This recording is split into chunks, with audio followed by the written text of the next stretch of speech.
Isang mapagpalang araw po, Kuya Bari. Tawagin niyo na lang po ako sa pangalang Christina. 47 anyos at kasalukuyang naninirahan po dito sa Parañaque. Ang kwento pong ibabahagi ko po sa inyo, Kuya Bari, ay ang kahindik-hindik ko na karanasan sa mga aswang sa lugar namin sa Antique. Hindi po talaga ako naniniwala sa mga aswang hanggang sa ako na mismo ang nakaranas nito. Taong 1993. 18 anyos pa lang po ako sa mga panahong iyon nang magkaroon po ako ng isang trabaho sa isang burger joint sa isang barangay sa Antique.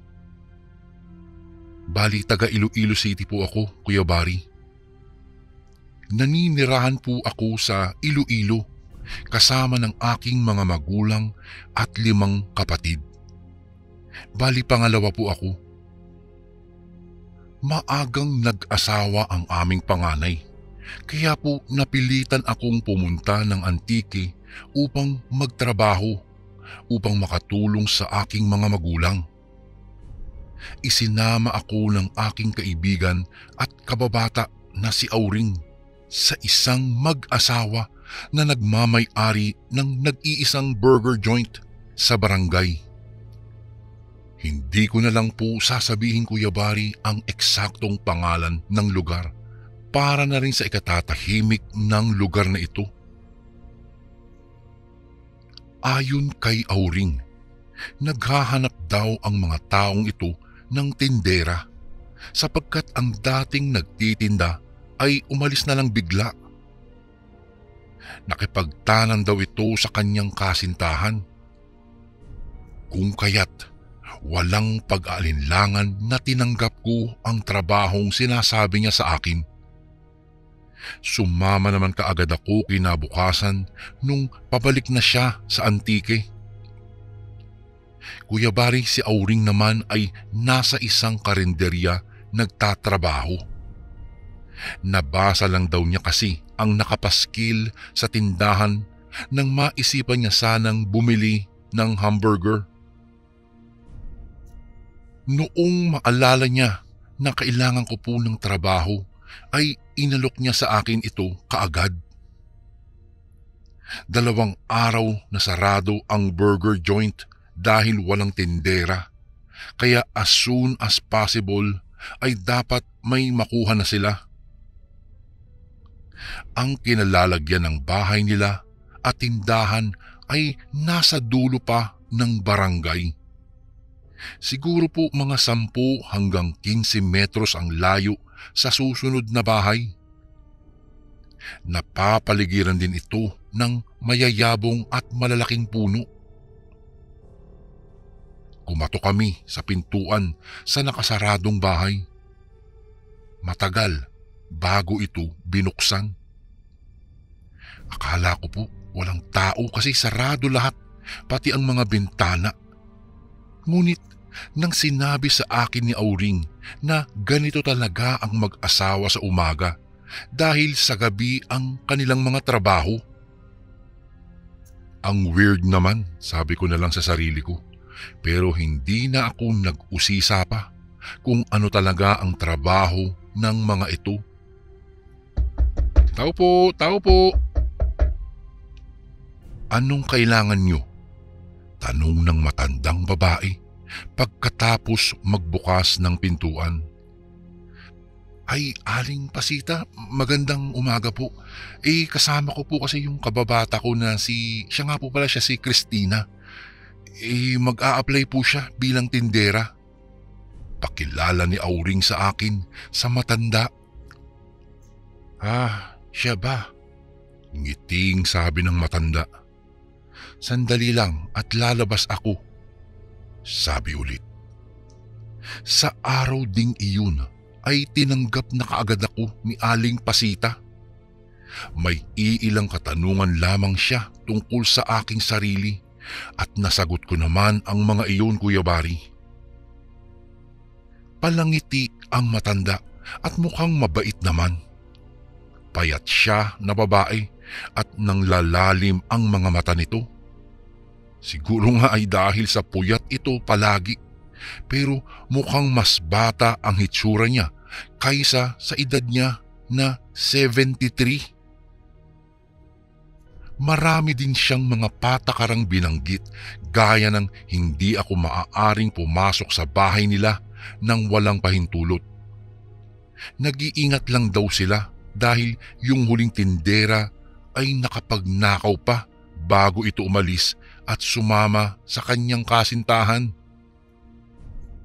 Dapat din daw ay magsabi ako kaagad kung kaunti na lang ang supplies para hindi ako maubusan.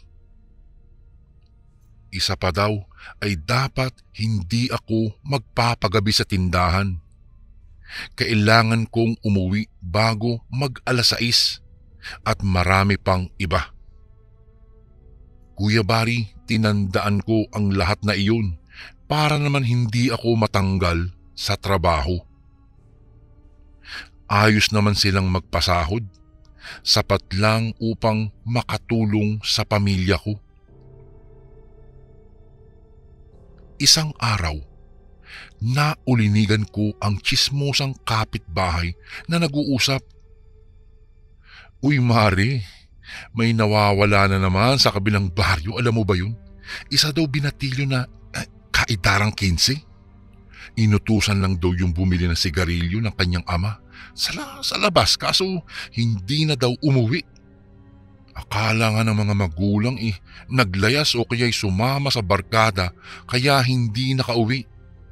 Pero nung hinanap nila, hindi na talaga natagpuan. Pinuntahan na nila ang lahat ng kakilala noong binatilyo pero talagang wala daw. Wika ng isang matabang babae sa kausap niyang Ali. Naku, Mari, nagsisimula na naman ang pagkawala ng mga tao dito. Grabe, wala nang pinipili ang mga masasamang loob ngayon. Nung una, mga bata ang nagkakawalaan. Ngayon naman binatilyo na. Pero alam mo, Mari, duda talaga ako. Simula kasi nung dumating yung mag-asawang yan, yung may-ari ng burger, maraming nawawalang residente dito. Tapos sa kabilang barangay din, marami din. Diba? Tsaka ito pa, yung tindera nilang si Gwen, bigla na lang daw nawala. Hoy mga musang, tigilan nyo nga yung mga pagbibintang nyo sa mag-asawa ha. Inggit lang kayo dahil kumikita yung negosyo nilang burger joint. Ang bait-bait ng mag-asawa sa atin Tingnan nyo, sino ba ang nagbibigay ng tulong pagkailangan natin, ha? Di ba sila? Biglang sabat ng isang lalaki na naka-baseball cap na may dalang batuta. Pakiwari ko po ay isa itong barangay tanod. Natawa lang ako sa mga narinig at napailing na lang Kuya Bari. Maya-maya'y nagsiuwian agad ang mga tsismosa sa kani-kanilang mga bahay. Maya-maya ay may dumaan na isang matandang taong grasa. Nanlilimos ito sa mga dumadaan at sa mga nakatambay. Binibigyan naman siya ng ilan, ngunit sa iba ay itinataboy siya. Hanggang sa lumapit siya sa akin at umupo sa isa sa mga upuan sa harapan. "Palimos," sabi ng matanda. Sabay lahad ng kanyang palad sa counter. Sinagot ko naman siya ng nakangiti at mahinahon. "Naku Lola, pasensya na po kayo. Wala po akong pera Kakapadala ko pa lang po ng pera sa amin. Sapat na tong natitirang pera sa akin para sa araw-araw kong panggastos. Gusto niyo po bang kumain na lang ng burger? Bibigyan kita. Ikakaltas ko na lang po sa sahod ko." Wika ko sa matanda, sabay silid ng isang burger sa supot. Mayroon na kasi akong naluto Kuya Bari in advance para kung may bibili ay diretso ko na lang na ibibigay. Saka mayroon naman kaming container parang isang ice bucket na pwedeng pagsidlan ng mga luto na para hindi madaling lumamig. Pakonti-konti lang naman ang niluluto ko Kuya Bari, tsaka malakas ang benta ng burger namin kaya hindi ako nag-aalala na masasayang ang mga ito. May isang pabrika na malapit lang sa lugar kaya tiyak na walang masasayang sa niluto ko. Maya-maya ay iaabot ko na sana ang burger sa kanya nang bigla niyang tinapik ng malakas ang kamay ko. Dahil sa pagkabigla ay nabitiwan ko po ang supot kaya nahulog sa labas ng tindahan. "Oh Lola, bakit mo naman ginawa yun? Ayaw mo po ba yung burger? Kung ayaw mo huwag mo naman itapon." Dagdag kong sabi sa kanya na may halong pagkadismaya dahil sa tinuran ng matanda sa akin. "Ayaw ko yan. Tao ang palaman yan. Hindi yan karne ng hayop. Karne ng tao yan." Sigaw ng matanda. Nagulat naman ako, Kuya Bari, sa sinabi ng matanda sa akin habang nilalaro niya ang mabuhaghag niyang buhok. Napakunot noo ako nung mga oras na iyon. Ay grabe siya. Karne ng tao talaga? Bakit naman niya sasabihin na karne ng tao? Naku, nababaliw na talaga ang matandang ito. Bulong ko lang sa isip ko. Hindi ko na lang po pinansin ang sinabi niya. Lumabas ako at dinampot ang nahulog na supot. Biglang hinawakan ng matanda ang kamay ko ng mahigpit. Lumaki ang kanyang bilugang mga mata na nakatitig sa akin at nagwika ng, "Umalis ka na. Umalis ka na dito kung ayaw mong mapahamak ka. Demonyo ang mga iyan. Hindi sila tao." Sambit nito habang mahigpit niyang hawak ang mga kamay ko. Bago ko po ipagpatuloy ang kwentong ito ay may request sana ako sa iyo, kasundo. Isang pindot lang ito, kasundo, sa subscribe button namin. Malaking tulong po ito sa amin, kasundo, upang mapagpatuloy pa namin ang mas marami pang magagandang kwento. Salamat sa pag-subscribe mo, bagong kasundo.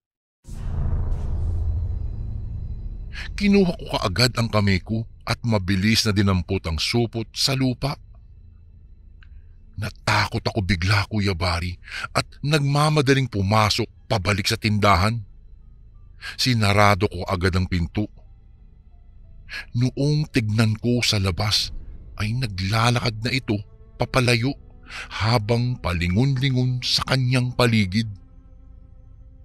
Medyo nakuryoso ako sa mga sinabi ng matanda sa akin kaya nagtanong-tanong ako sa mga residente dito. Sabi nila, simula noong nagbukas ang tindahan ng burger ay panlima na raw ako sa mga tindera.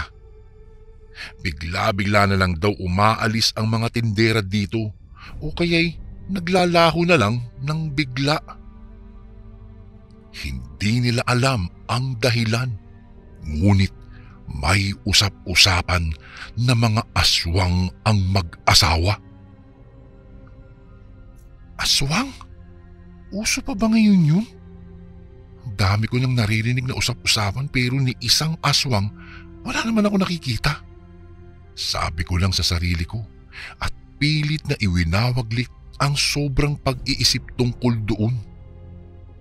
Mabait naman kasi ang mag-asawa. Hindi naman siguro. Sinisiraan lang siguro sila ng mga inggiterang kapitbahay. Isang gabi, nakalimutan ko iyong pitaka ko sa tindahan kung kaya't binalikan ko ito. Kumain muna ako bago ako bumalik. Nagpaalam naman ako kay Auring. Hindi niya ako masasamahan dahil may gagawin pa daw siya. Siguro po mag-aalas 8 na iyon ng gabi. Tahimik na ang lugar dahil maagang natutulog ang mga tao sa aming barangay. Panalangin ko na sana ay nandoon pa ang mag-asawa upang makuha ko ang pitaka ko. Sinurrender ko po kasi ang susi ng tindahan pagka-uwi ko, Kuya Bari. Maya-maya'y kumatok ako sa pintuan ng mag-asawa. Ngunit walang nagbubukas dito. Iniisip ko na baka umalis sila. Akmang aalis na sana ako nang bigla akong nakarinig ng kaluskos at mahihinang bulong. Kinabahan ako bigla at napatakbo ako at nagtago sa isang malaking puno. Dahil sa liwanag na nanggagaling sa iisang poste, ay kitang-kita ko ang dalawang tao na may hatak-hatak na sako. Hala, ano yan? Saan kaya sila nanggaling? Sino tong mga to? Hindi ko mawari kung ano ang laman, ngunit sa hugis nito ay parang malaki at mabigat ang nasa loob ng sako. Kinabahan ako dahil bigla kong naalala ang mga sinasabi ng mga kapitbahay at saka noong matandang taong grasa. Nagulat na lang po ako noong malamang yung mag-asawa ang may daladala ng sako. Binalot ng takot ang buo kong sistema, Kuya Bari. Ngunit parang may nag-udyok sa akin na silipin ko at alamin kung ano ang ginagawa ng mag-asawa. Lumiko ako sa may likod ng bahay nila at naghanap ako ng butas para pwede ko pong silipan. At hindi nagtagal ay nakakita ako ng butas at tamang-tama kita ko lahat ang mga ginagawa nila. Maya-maya'y lumabas ang malamig na pawis sa aking noo. Nagulat po ako dahil kitang-kita ko ang isang braso na inilalabas mula sa sako. Pagkabukas nila, mas lalo po akong nangilabot noong dahan-dahang binuhat ng mag-asawa ang isang walang malay na lalaki at inilagay nila sa malaking mesa. Maya-maya ay talagang napatakip po ako ng aking bibig sa mga sumunod na nangyari. Walang pag-aatubiling tinadtad ng matandang lalaki ang katawan ng lalaki at isa-isa itong inilagay sa kanilang malaking gilingan. Hinalukay po talaga ang sikmura ko sa aking mga nakita. Pagkalabas nito sa makina ay hinaluan ito ng harina at mga sangkap at isa-isa itong hinulma ng matandang babae sa gilid na parang burger patty. Doon ko palang napagtanto na ang mga palaman pala ng burger nila ay hindi karne ng baka, kung hindi karne ng tao. Habang naguhulma ang babae, ay sumusubo din ito ng ilang piraso. Nginunguya lang niya ito na parang kumakain lang siya ng mani. Hindi ko po talaga kinaya ang mga eksenang nakita ko, Kuya Bari, kung kaya't hindi ko mapigilang mapaduwal. Dahil sa ingay ay pakiwari ko'y narinig nila ako. "Sino yan?" Narinig kong sigaw ni Aling Pasita. Nang dahil doon ay walang lingon-lingon akong tumakbo papalayo sa bahay nila. Nakarinig pa ako ng parang may sumusunod sa akin. Nagsisigaw ako, Kuya Bari, habang tumatakbo. Humingi ako ng tulong sa mga kapitbahay namin. At dahil sa lakas ng sigaw ko ay nabulabog ko ang mga residente doon. Nagsilabasan sila at marahil ay nakita nila ang aswang na humahabol sa akin. Takbo lang ako ng takbo hanggang sa makapasok ako sa loob ng boarding house. Agad ko namang sinabihan si Auring sa aking mga nasaksihan. Habang sinusulat ko po ito ay kinikilabutan pa rin ako, Kuya Bari, kapag naaalala ko ang mga eksenang iyon. Kinakabahan kong sinilip ang labas kung nasundan ba ako ng aswang. Ngunit noong makumpirma ko na wala, ay dali-dali kaming pumunta sa barangay hall. Isinumbong namin kaagad kina kapitan ang mga nasaksihan ko.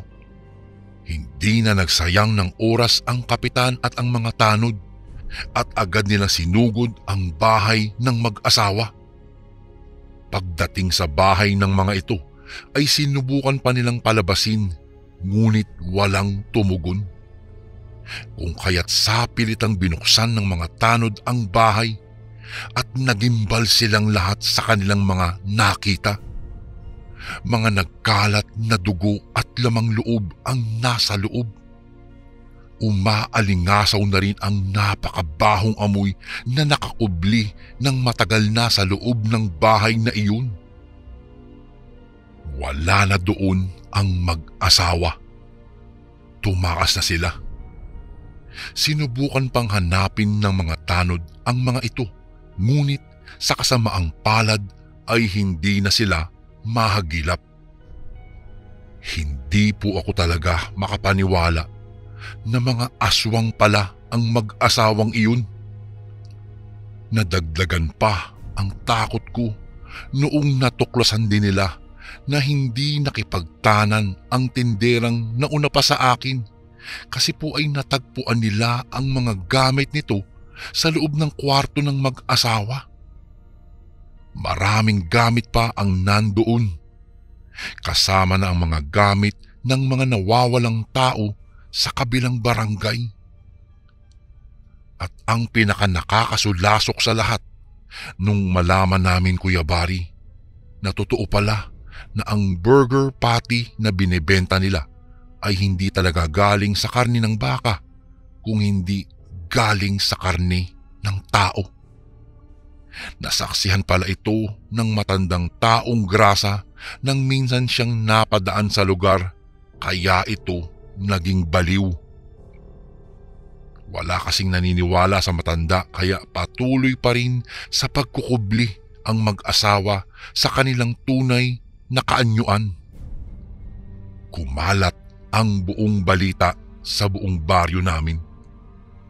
Nang dahil po doon, lahat ng mga nakakain ng burger ay kumonsulta sa albularyo.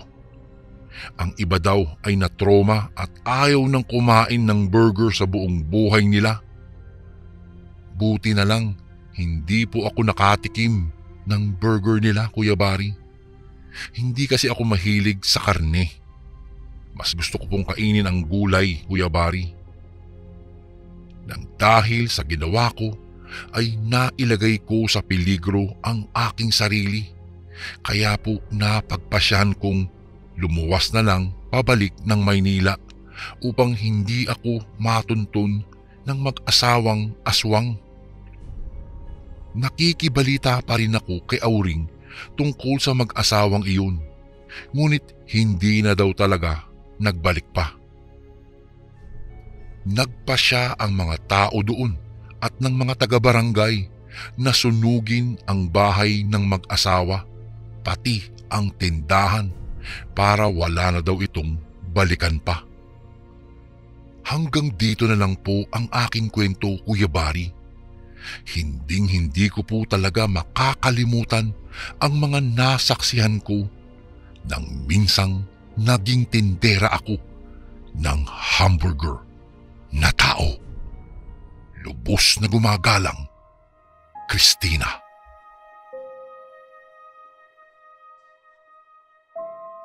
Isang magandang araw po sa inyo, Kuya Bari. Itago niyo na lang po ako sa pangalang Luis. Ang kwentong ibabahagi ko po sa inyo ay nangyari po taong 1985 noong nag-aaral pa ako sa isang universidad sa Maynila. Kada hapon, dumadaan kami ng aking kaklasing si Primo sa isang kainan sa may plaza.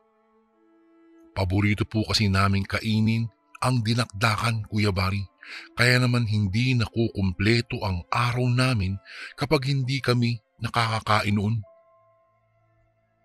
Nakangiwi akong tinanong ni Primo kung talaga bang gutom na ako. Paano kasi, sarap na sarap ako sa pagsubo sa nakahaing pagkain sa aming harapan. May ginisang atay, paksiw at ang paborito naming dinakdakan. Sa mga hindi nakakaalam, ang dinakdakan ay parang sisig po, pero may iba sa ingredients niya, kaya siya tinatawag na dinakdakan. Bagong karinderya itong napuntahan namin. Hindi naman ito kalayuan sa boarding house na tinitirhan namin, Kuya Bari, kaya habang pauwi galing sa universidad ay kakain ka na lang. Napalingon ako sa paligid. Halos lahat ng mesa sa paligid namin ay may mga taong abala sa pagkain. Tila sarap na sarap ang mga ito dahil halos ilang beses humingi ng panibagong serve ang mga ito. Binilisan ko ang pagkain upang makauwi na kami. Pero ang sabi ni Primo, kumalma lang daw ako at maglalakad-lakad lang muna daw siya. Tumango naman ako saka nagpatuloy sa aking pagkain. Si Primo kasi ay kanina pa natapos at nagpabalot pa ng pagkain pa uwi sa boarding house. Ang gusto niya ay maghapunan ulit mamaya doon. Pagkatapos ko pong kumain, naisip kong mamasyal muna sa likurang bahagi ng kainan. Napansin kong may mini village doon at nakapagtatakang wala man lang tao. Nagpatuloy ako sa pagpasok sa loob at tumingin-tingin sa bawat maliliit na bahay na madaanan ko. Nagtataka ako, Kuya Bari, nang mapansing may tila maliit na cabinet sa sulok ng bawat bahay. Kaya naman sinilip ko po iyon. Hindi ko maiwasang magtaka nang makitang puro kutsilyo ang naroroon.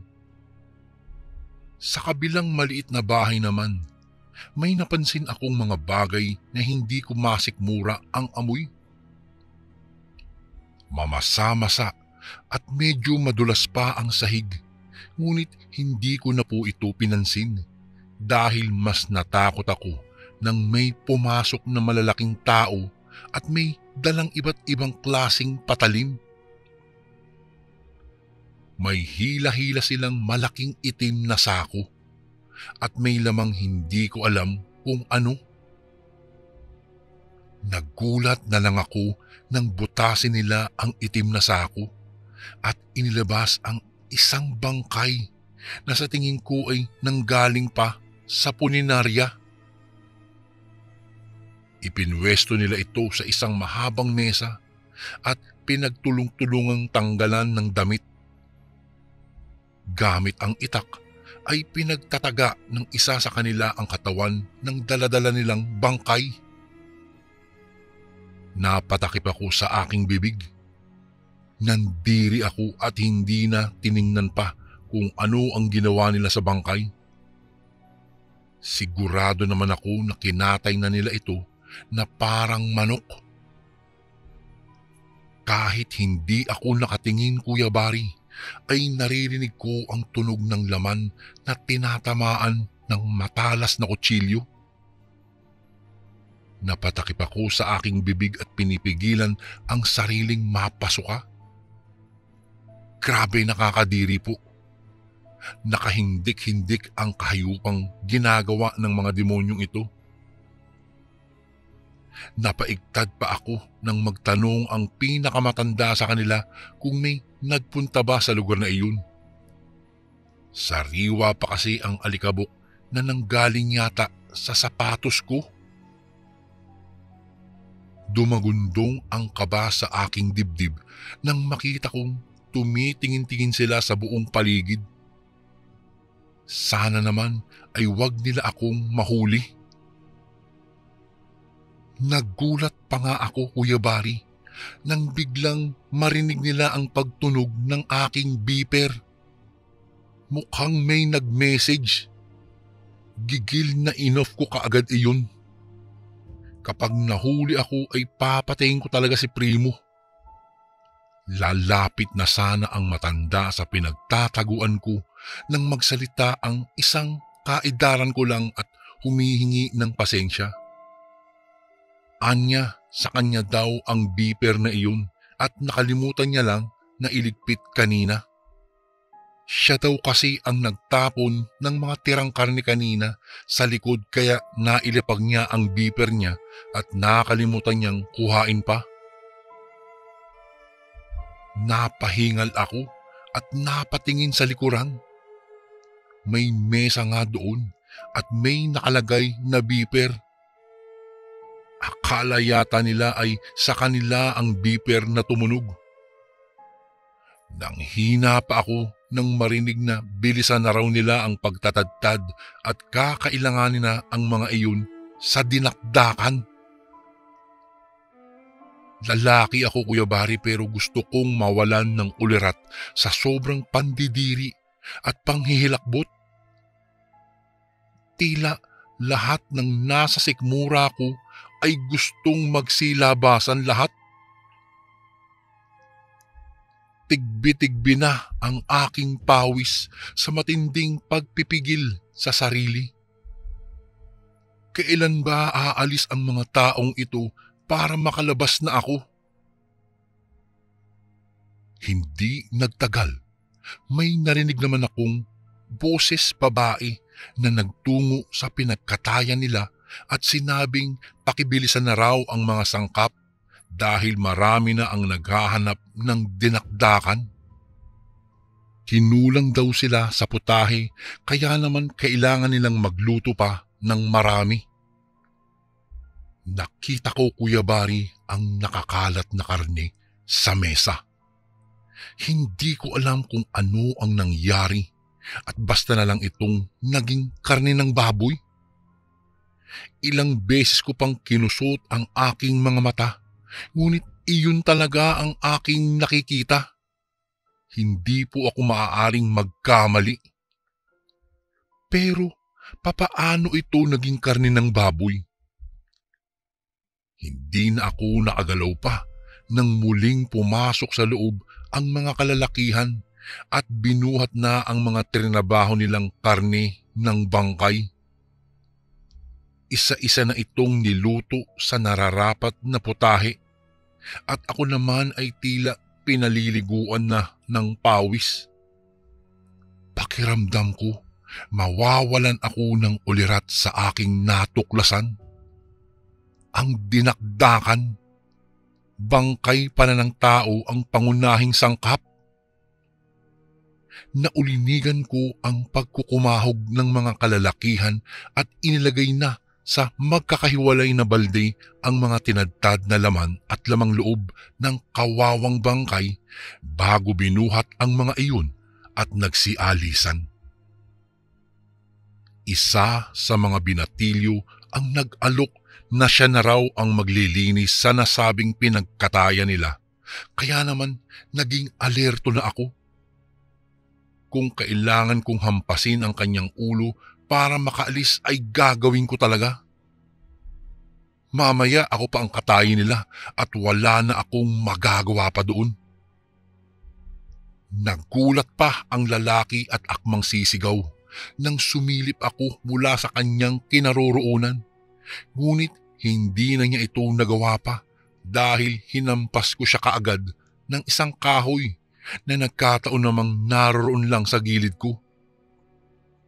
Bumagsak ng walang malay ang lalaki at nagmamadali na ako sa aking paglabas. Para hindi nila ako mahuli, napagpasyang kong sa kabilang labasan naman ako dumaan. Walang ingay akong naglakad at sinikap na hindi matapakan ang putik na nakakalat para wag mag-iwan ng bakas. Wala akong pinagsabihan tungkol sa nakita ko dahil hindi na ako sigurado kung namamalikmata lang ba talaga ako o hindi.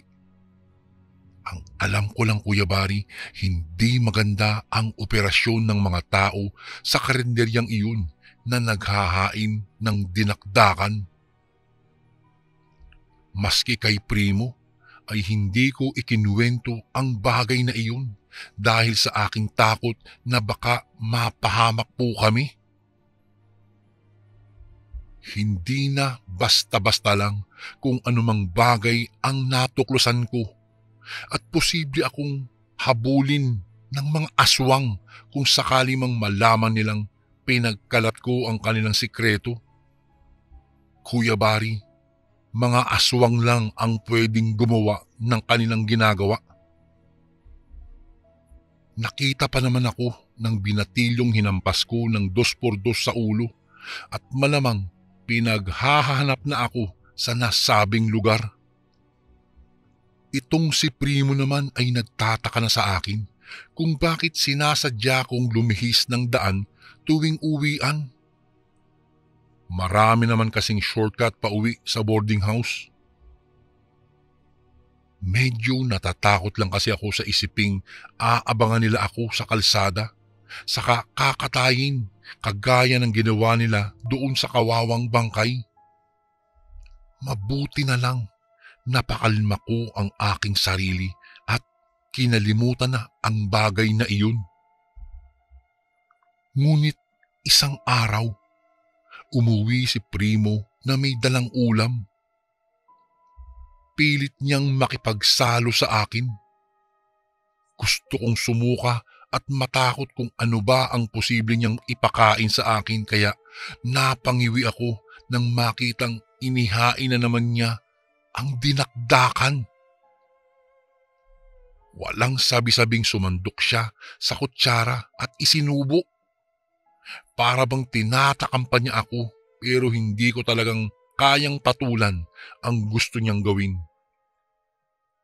Ayaw ko talagang kainin ang pagkaing inaalok niya, Kuya Bari. Alam ko kung ano ang sangkap ng pagkaing inihahalo sa pagkaing iyon.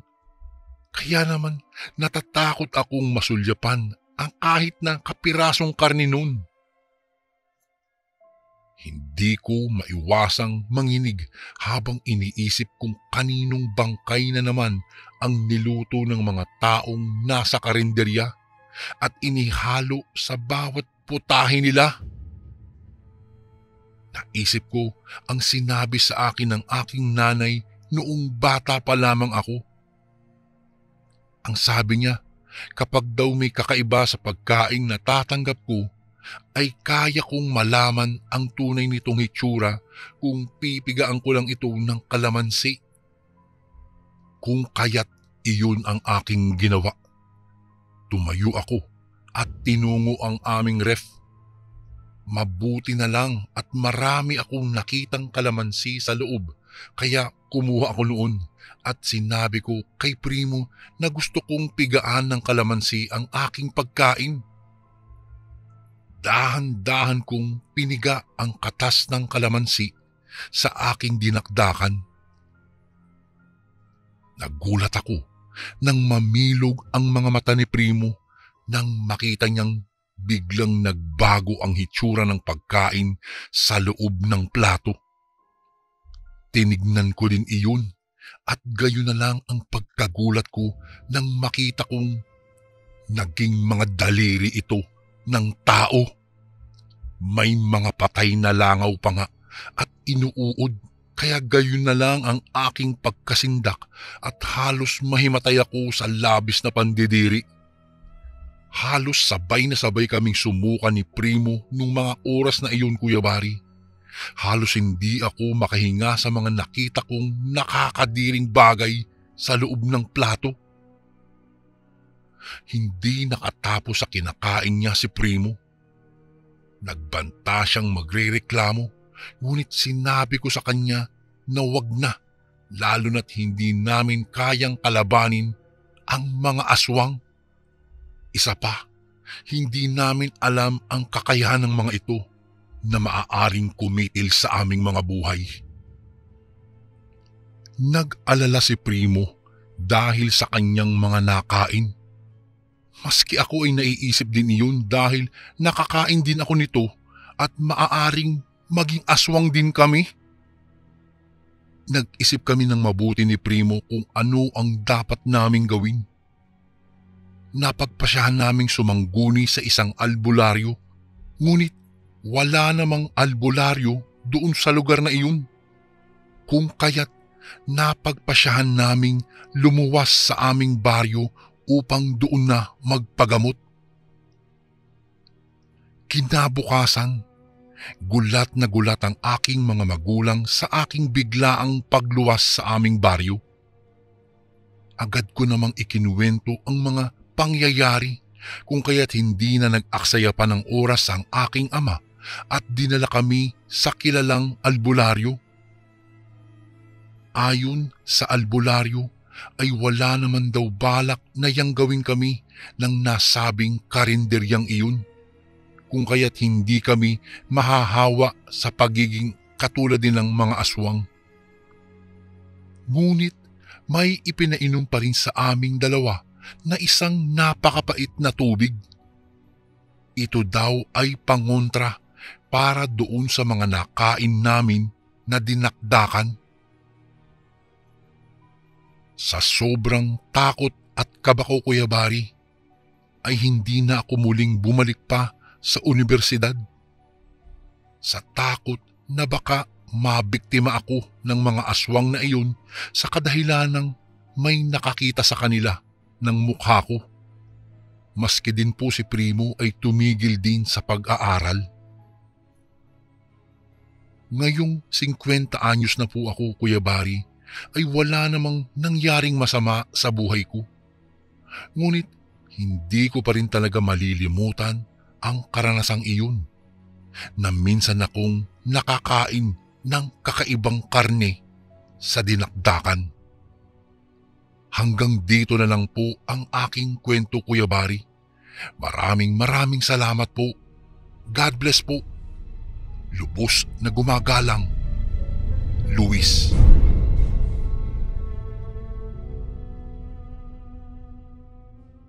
Isang mapagpalang araw po, Kuya Bari, pati na rin po sa lahat ng nakikinig sa inyong channel. Sana po ay nasa mabuting kalagayan po kayong lahat. Siya nga po pala ako, si Francis. Kiko po ang tawag sa akin ng mga kakilala ko. Ako po'y 28 anyos sa kasalukuyan at sa kabutihang palad ay binayaan ng Diyos ng napakagandang asawa at mabait na anak na babae. Sa ngayon po, ako po ay isang mekaniko sa isang talyer dito sa amin. Halos 8 buwan na rin akong nagtatrabaho dito at ayos naman po ang pasahod. Mabait din naman po ang amo namin kaya wala naman akong masasabi pa. Bago ako natanggap sa talyer na ito, ay kung saan-saang trabaho ako napupunta. Naranasan ko ng maging tagahugas ng pinggan sa isang restaurant, construction, pati po pagiging konduktor. Hindi naman po ako mapili sa trabaho. Hindi rin naman ako nakagraduate ng kolehiyo, kaya wala naman akong choice or pagpipilian. Kailangan kong tanggapin ang mga trabahong akma lang sa tinapos ko. Noon ding mga panahong iyon ay inaasahan naming lalabas na ang panganay naming anak. Kailangan ko talagang magsumikap para sa kanila. Ang kaso lang, Kuya Bari, para pong malas ata ako sa trabaho. Palaging nagsasara ang mga pinapasukan ko o kaya naman ay nagbabawa sila ng trabahador dahil po sa mga dahilang sila lang daw po ang nakakaalam. Halos hindi ako makatulog ng gabing iyon. Ilang beses akong paikot-ikot sa kama, kaiisip kung anong kakainin namin kinabukasan. Kung mababayaran ba namin ang kuryente namin. Kung may sapat ba akong pambili ng mga gamit at gatas ng palabas naming anak. Mabuti na lamang at nandoon si Mary. Siya po yung asawa ko. Lagi niya sa aking pinapaalala na magiging maayos lang ang lahat, na magtiwala lang kami at manalig sa may kapal. Malalampasan namin lahat basta't magkakasama kami. Tapos ay hahalikan niya ako sa pisngi. Yayakapin ko naman siya at hihimasin ang bukol niya sa tiyan. Saka ako makakatulog ng mahimbing. May isang pagkakataon noon na 1 linggo akong walang nahanap na trabaho. Halos maghapon akong nasa labas, Kuya Bari, para maghanap sa kung saan-saan. Pero para bang may balat ako sa puwet sa sobrang malas ko po noong mga panahong iyon. Laging walang bakante o kaya naman underqualified ako sa posisyon. Halos hindi na ako kumakain ng tanghali sa sobrang said ng pera ko. Umuuwi lang ako bit-bit ang isang lutong ulam para sa aming hapunan na masaya naman naming pinagsasaluhan ni Mary. Hayaan mo, sa oras na maisilang ko si baby, maghahanap din ako ng trabaho para naman maging magaan ang buhay natin. Wika ni Mary sa akin isang gabi habang nakatambay kami sa labas ng bahay habang pinanonood ang mga dumadaan ng mga tao. Napangiti lang ako at hinalikan ko siya sa noo. Papasok na sana kami sa loob ng aming bahay nang biglang lumitaw si Claro. Pinsan ko po. Patakbong lumapit sa amin at tinawag ako. Kuya Kiko! Lumingon naman ako. Binati siya ni Mary at saka pumasok na. Naiwan naman ako na nakapamewang at nakatingin kay Claro. O ano, Claro? Naghahanap ka raw ba ng trabaho? Tanong ni Claro. Oo, bakit? May iaalok bang racket? Inayos niya ang kanyang tayo at huminga ng malalim. Meron. Alam mo ba yung katayan doon sa may barangay Milagro? Tumango naman ako kay Claro. Naghahanap daw kasi sila ng taga-katay. Bukas na yung interview. Baka ako gusto mo kaya tumakbo ka agad ako dito. Baka kasi hindi ko kayo abutang gising ni Ate Mary kaya nagmamadali ako ngayon. Napangiti naman ako sa balita ni Carlo. Uy, tamang-tama Sige. Salamat, Carlo ha. Sabi ko, sabay tapik sa balikat niya. Naku, walang anuman po, Kuya Kiko. O sige po, uwi na po ako. Tugon ni Claro at umalis na. Kinabukasan nga ay pumunta ako sa lugar na sinasabi ni Claro. Kabisado ko ang lugar, Kuya Bari, dahil lagi kaming pumupunta sa lugar na iyon ng aking tatay noon kapag sinasama niya ako sa sabong. Sobrang inagahan ko talaga ang dating doon. Maya-maya'y pinapasok ako ng gwardiya sa isang silid. Pagkapasok ko po doon ay sinalubong ako ng isang maputlang lalaki na naka-polo shirt na kulay itim. Siya pala ang mag-i-interview sa akin. At hindi nga nagtagal, Kuya Bari, natanggap naman kaagad ako. At pagkatapos noon ay sinamahan ako ng isa pa sa mga empleyado para libutin ang katayan. Simple lang naman ang trabaho ko. Dadaan sa akin ang mga patay na katawan ng baboy. At saka ko naman ito tatadtarin base sa mga parte na hinihingi ng kanilang customer. Hindi na nila ako pinag-training pa kasi nilagay ko sa biodata ko, Kuya Bari, na may experience na ako sa katayan para mas mabilis akong matanggap kahit ang tanging karanasan ko lang ay ang pagtulong ko sa tito ko na kumatay ng mga baka noon sa probinsya nila. Maayos naman ang naging unang linggo ko. Kahit pa nangangapa pa ako sa takbo ng trabaho. May mga ilang karning dumaan sa akin na minsan sobra sa hiwa o kaya naman ay kulang. Sa ikalawang linggo ko naman ay mas bumilis na ako. Mabilis kong natutunan ang mas tamang paraan ng pagkatay. Para na akong eksperto, Kuya Bari. Halos nasasabayan ko na ang mga ibang empleyado sa bilis ng pagkatay ko sa mga baboy. Hanga nga sa akin ang amo ko dahil sa bilis ng pagkatuto ko. Nakalipas ang halos 2 buwan. Ako na ang pinakamagaling na kumatay sa lugar. Kaya naman, isang araw, pinatawag ako sa opisina. Sinalubong ulit ako ni Boss Martin. Maputla pa rin siya tulad noong unang interview niya sa akin. Bago ko po ipagpatuloy ang kwentong ito ay may request sana ako sa iyo, kasundo. Isang pindot lang ito, kasundo, sa subscribe button namin. Malaking tulong po ito sa amin, kasundo, upang mapagpatuloy pa namin ang mas marami pang magagandang kwento. Salamat sa pag-subscribe mo, bagong kasundo. Gusto mo ba ng karagdagang kita, Kiko? Nabigla naman ako sa tanong niya.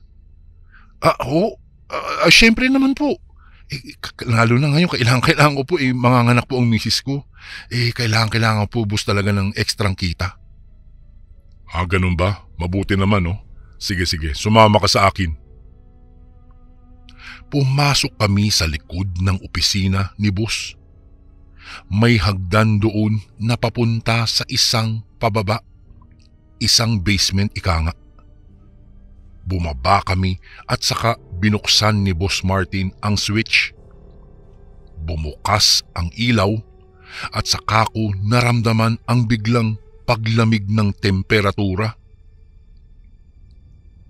Nang marating namin ang ibaba ay may maikling hallway at sa dulo ay may bakal na pinto. Sinusian ito ni Boss Martin. Binuksan at biglang lumabas ang napakalamig na hangin. Para bang pumasok ka sa isang malaking refrigerator. Hindi ko po makita, Kuya Bari, ang loob sa sobrang dilim. Maya-maya'y kinapa ni boss ang gilid at saka ng switch. Tumambad sa akin ang lampas 100 katawan ng tao na nakasabit sa mga hook na katulad ng mga sababoy na kinakatay namin. Halos puti na ang katawan ng mga patay na tao sa sobrang lamig ng loob. Nagulat ako at nanlaki ang aking mga mata. Kahit na malamig, Kuya Bari, ay biglang pinagpawisan ako ng malagkit. Hindi ako makagalaw sa sobrang pagkabigla. Kiko, relax lang. Huwag kang mag-alala.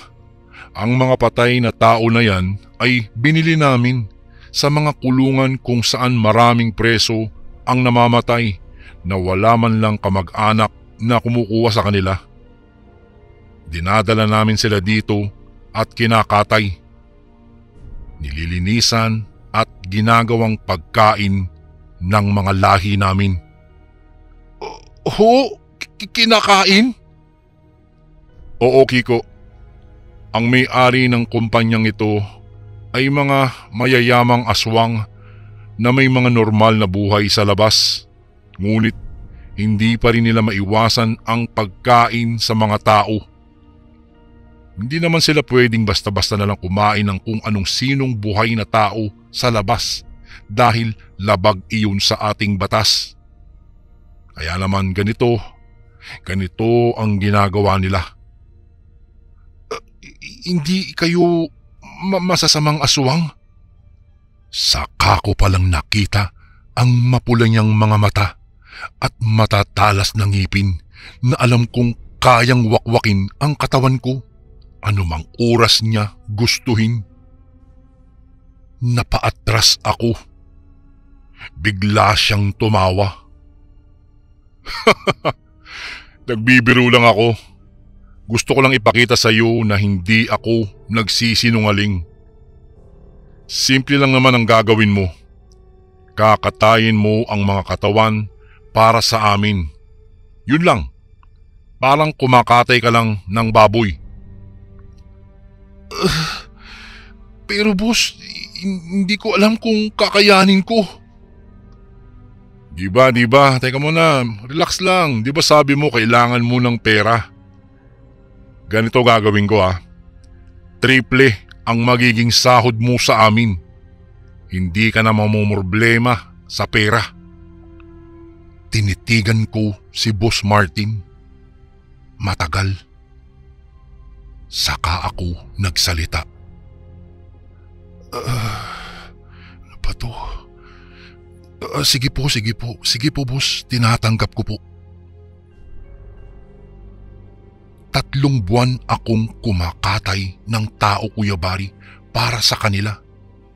3 buwan kong sinubukan na masanay sa pagtaga sa laman ng tao, ngunit kahit ilang daang tao na ang nakatay ko, ay hindi nawawala sa sarili ko ang pagkadiri, pagkasulaso o pagkamuhi sa trabahong ginagawa ko. Kahit pa alam kong mga kriminal ang mga taong kinakatay ko, ay hindi pa rin maalis sa akin ang kamuhian ang trabahong ginagawa ko. Kinakaya ko lang ito dahil na rin sa malaking pera na nakukuha ko. Kahit pa araw-araw bago ako umuwi, ay sumusuka ako sa isang bakanting lote na nadadaanan ko pauwi sa amin. Lumipas ang ilang buwan. Sir, magre-resign na po ako. Hindi ko na po talaga kaya to. Nasa opisina ako ni Boss Martin nung mga oras na iyon. At maya-maya'y inabot ko sa kanya ang resignation letter ko. Ganun ba? Okay. Alam ko naman na mahirap sa mga katulad niyong normal na tao ang pinapagawa namin. Kaya tatanggapin ko ang pag-resign mo. Sige, mamaya pwede mo nang kunin ang mga gamit mo sa locker. Salamat po, sir. Wika ko sa kanya at paalis na sana ako nang bigla siyang nagsalita muli.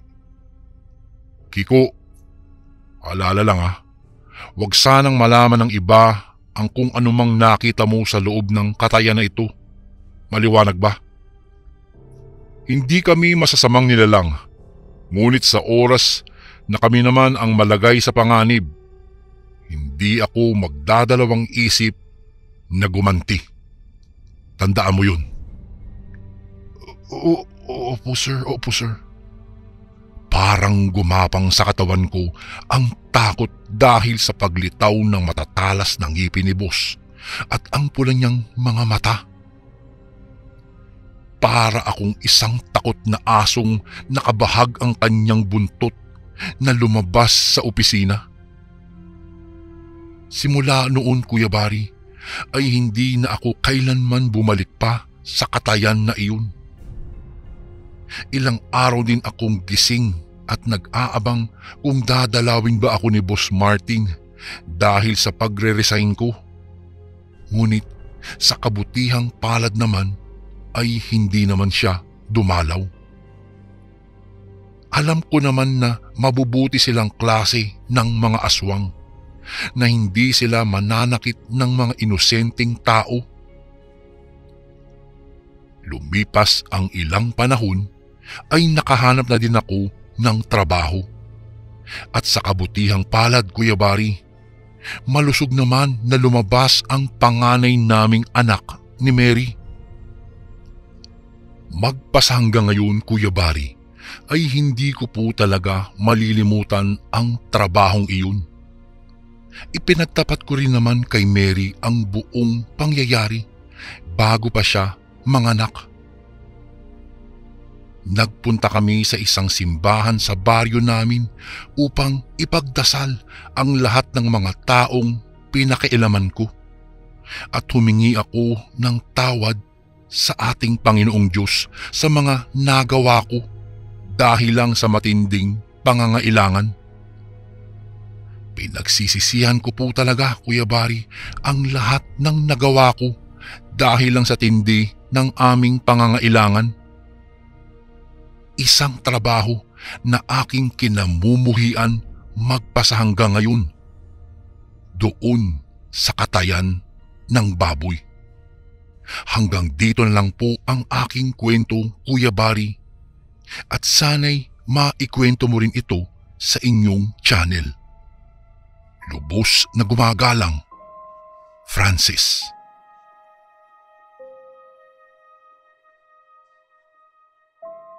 Magandang araw po sa inyo, Kuya Bari. Itago mo na lang po ako sa pangalang David.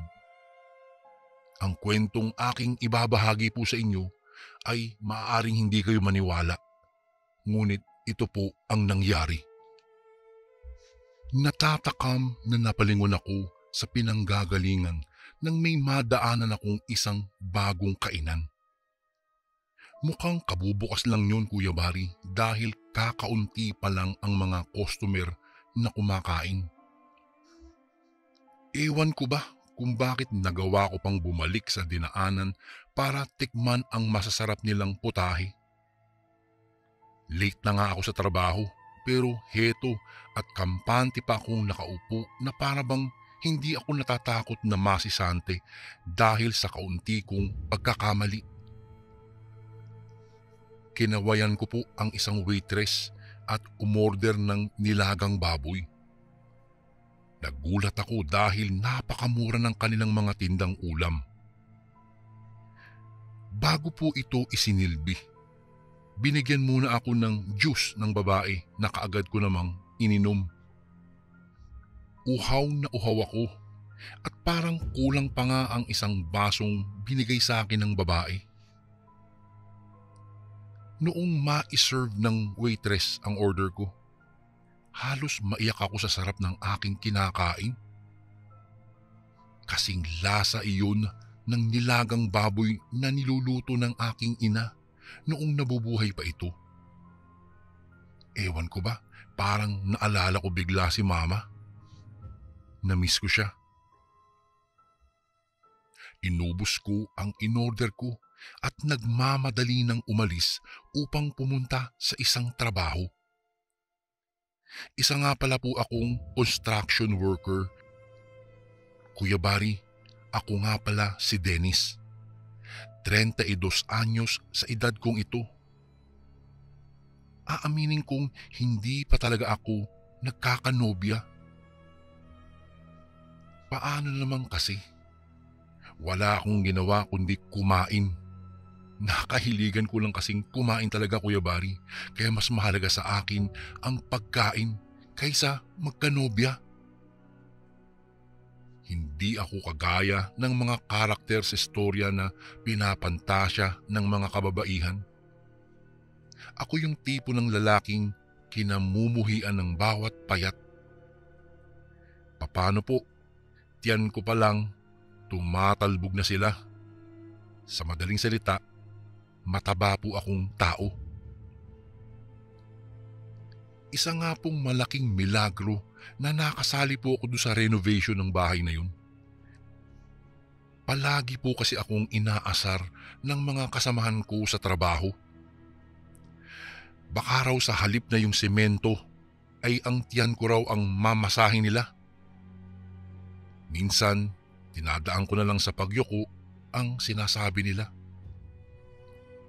Kailangan ko po kasi ng trabaho, Kuya Bari. Kaya walang lugar para sa akin ang pagsuko. Para sabihan lang nila ako ng mataba. Matagal ko na din pong tanggap iyon. Mabuti na lang, hindi pa kami nakakapagsimula.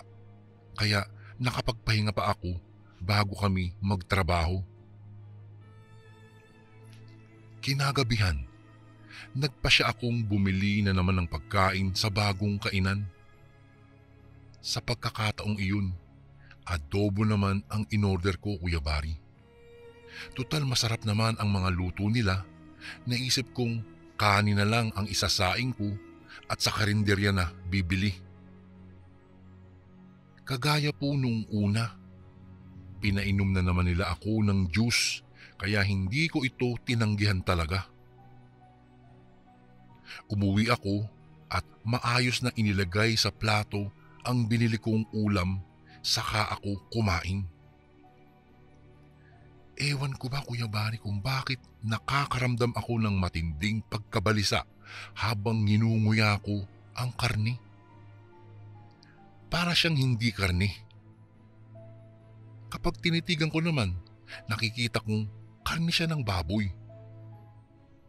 So ang nangyari po, binilisan ko ang pagkain at nagmamadaling magpahinga na.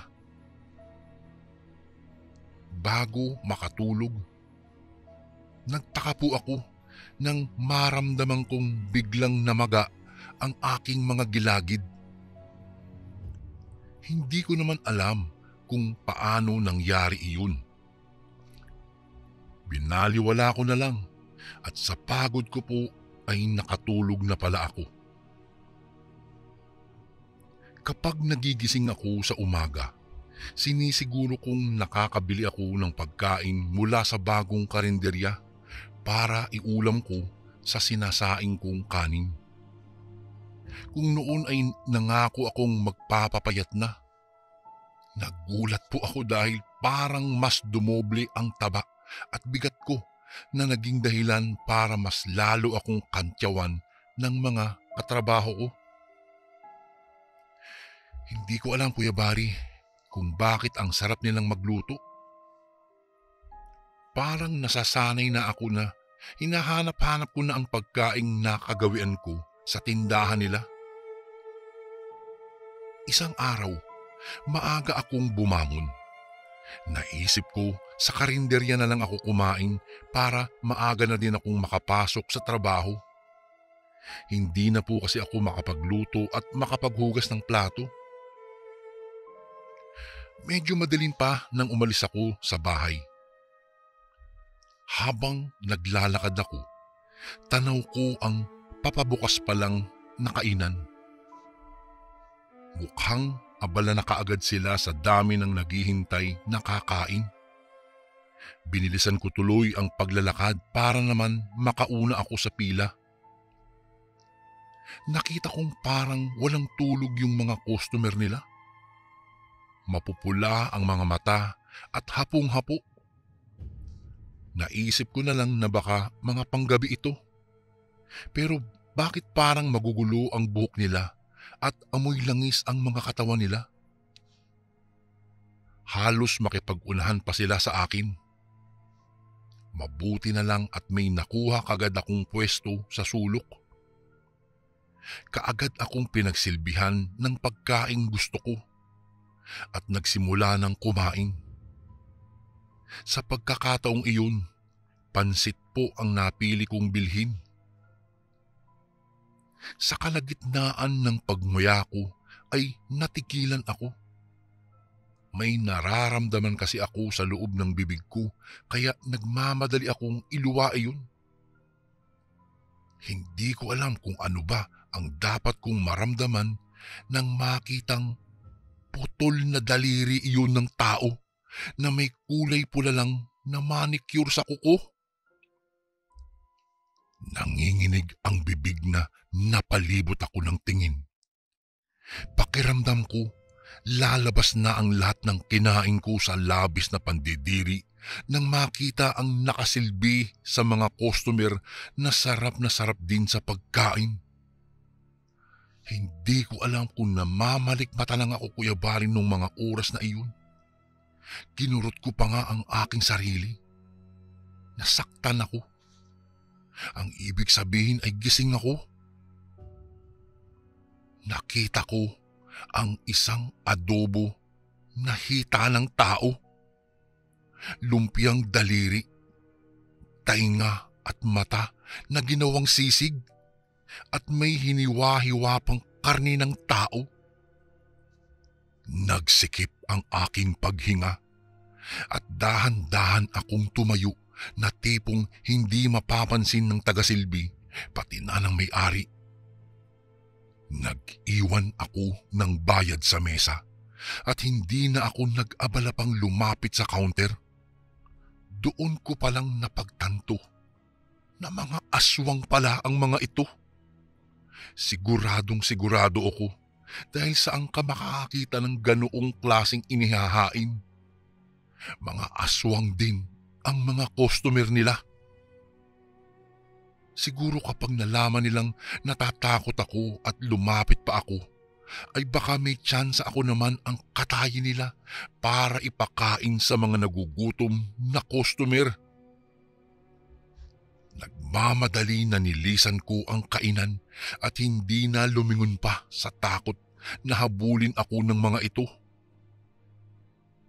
Mula noon, dumaraan man ako sa nasabing kainan ay hindi na ako kumakain pa. Natatakot na akong maulit ang nangyari lalo na't sabi ng aking mga kasamahan. Matagal ng usap-usapan sa aming bayan ang biglaang pagbubukas ng kainan sa kantong iyon. Ang kwento pa nga ng mga matatanda sa amin, mga aswang raw ang tindera, serbidora at kusinero sa nasabing kainan. Nagmula sila sa kabilang baryo at tumakas lang nang madiskubre ng taong bayan na sila ay mga aswang. Kinuyog sila at hindi na hinayaan pang bumalik sa baryong iyon, sa takot na baka makapambiktima pa sila ng mga inosenteng tao. Mabuti na lang, dito sa amin ay hindi pa sila nakakapambiktima at hindi hahayaan ng mga residente dito na makapambiktima sila. Sa takaw ko po sa pagkain, naloko pa nila ako at nakakain ng mga pagkaing labag naman talaga sa gusto ko. Hindi ko alam na noong mga nagdaang araw ay tao ang kinakain ko. Hindi ko lang ito napansin dahil sa kakayahan nilang gumawa ng paraan para matakpan ang kanilang tunay na katauhan. Sabi po sa akin ni Lola noon, kaya daw magkunwari ng mga aswang. Magbibigay sila ng nakakatakam na pagkain. Sabi kasi nila, ang pagkaing inaswangan ay nagbabago daw ng anyo kapag napatakan daw ng katas ng kalamansi. Gulong-gulo ako nung mga oras na iyon, Kuya Bari. Hindi ko alam kung anong gagawin ko. Kung ikikwento ko ba ito sa mga kasamahan ko. Ngunit natatakot ako. Hindi ako nakatulog noong gabing iyon dahil hindi ko alam ang gagawin ko. Papaano na yung mga nakain ko? Yun ang mga bumabagabag sa akin nung mga sandaling iyon. Isang araw, nagulat na lang ako nang malamang ang isa sa mga serbidora ng kainan ay kapitbahay ko pala. Bigla akong ginapangan ng kilabot nang malamang kong sinisilip niya ako sa bintana tuwing gabi at pinagmamasdan. Baka nga aswang ito at minamatyagan ako kung kailan niya ako lalantakan. Ngunit pakiwari ko po ay mabait naman itong si Heidi. Tingin ko naman hindi siya aswang. Kung kaya't isang araw ay bigla kaming nag-cross ng landas. Nakasabay ko siya sa isang tindahan. Nakilala ko ang babae bilang si Heidi. Nagkwentuhan kami, Kuya Bari. Sabi niya, matagal na daw siyang nagsisilbi sa kainan at alam niyang aswang ang mga amo niya. Ngunit wala naman daw silang intensyon na masama. Nagbabagong buhay na nga daw ang mga ito dahil palagi daw pinagsasabihan ni Heidi na mas maganda kung mabuhay na sila ng simple at kalimutan na ang pagiging aswang. Ewan ko ba, Kuya Bari, kahit noon lang nagpaliwanag si Heidi, nagtiwala ako sa kanya. Hindi nagtagal, naging matalik na kaming magkaibigan. Madalas na niya akong dinadalhan ng pagkain na dati ay takot na takot akong kainin, pero Pinakita niya sa akin na wala namang nagbabago kapag napipigaan ng kalamansi. Dahil dito, naging kampante na ako sa kanya. Hindi ako kumakain ng pagkain na hindi galing sa kanya. Minsan, nagdala ito ng pagkain. Medyo nagduda ako. Ngunit noong pigaan ko naman ng kalamansi, wala namang nagbago. Kung kaya't talagang tiwala ako dito kay Heidi. Isang araw, dumating na umiiyak sa aming bahay itong si Heidi. Malungkot siya. Tinanong ko naman kung bakit. Ang sabi niya, patay na daw ang mga kasamahan niya. Binugbog daw ng taong bayan at sinunog ng buhay ang mga ito. Natuklasan daw kasi ng isang matandang lalaki ang kanilang lihim. Napag-alaman daw niyang isa palang albularyo iyong matandang lalaking nakaalam.